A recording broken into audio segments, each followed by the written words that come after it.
Welcome po sa Jaser Grape Farm dito po sa Swanpung.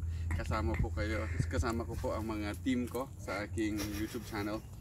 Ngayon po, nainanyahan ko po kayo na manood ng ating vlog. It's all about grape farm, no? Sige po, tuklasin po natin yung grape farm dito. Yung nakita nyo po, no? Yung may mga takip yan ay may mga bunga po, no? May mga bunga at saka hindi na ano dapat nakaano to dito, dapat na ganito yan. So ako pa talaga nag ano nito inito, no? At saka ang mainam dito ano natutuod no, hindi masyadong mainit ang klima pwede po dito sa ano. Ay wala, nadulo. At saka ito po, wala. tingnan nyo po, no? Ito ay pa-harvest na din po. Ito pa-harvest na din po. Poksi iba dong, ada kanugon. Uy, hindi pa pula. Ito pa-harvest na din po ito. Tingnan nyo po. Napakasarap po, no? Ng klase ng variety ng grapes na ito. Sige be, So, sige be. ito po. Tingnan. Ay, wag po. Okay na, yan mama na Ay, lahat. Tumal sila. Sila na gani. Sige. Dong yan na dong, ibuga-bugay lang.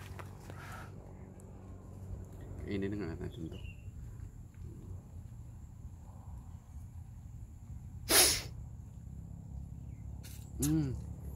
Tamis siya. Tamis. Saan sila pumunta ya? Magkabilaan po dito yung farm na ito. Sa kabila. Sa kabila ay farm din ito.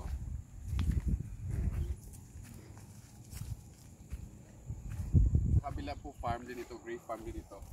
At Hindi na pa paano dong kakainit dong. along the entrance po ay tinamanan nila ng blue ternate po. No, ito ay napakaganda din po sa health natin.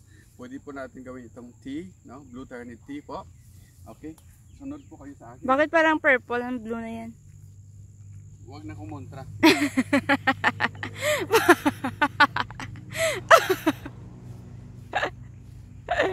Ito po, no? Magkabilaan po. Kalambi pala. Farm din yan. No? Grape farm din. At saka dito, grape farm din. Lapad siya. Ano yung panalaylo nga? Katiyab lang. Halo. No, di po ka. Ang gluta tayo, takanugon pa. Feeling ko sa gluta, ako niya ano sa... Pero dito sa area na to, ito ay pinagawa po ng Jaser Farm, no? Para po magpatayo sana siya ng coffee shop. Pero hindi na natuloy dahil po sa COVID po. Tuloy po kayo. Ay, di Ito po. po, mga flowers din ito. No? Kapihan mo gid kami to, ha? Kuya, ikaw na bahala sa kape naman. O gani. Napaganda po. Videographer mo kami pala. Sa ilalim po pinatamnan ni Jaser Farm, ng Jaser Farm ng mga lemon po. Dito tayo, sakay na tayo. Salamat po ng marami. Nandito na po yung sasakyan ko. Driver, dito. Mulong! Pasok po. Pasok po. Tama na yan, ano ka?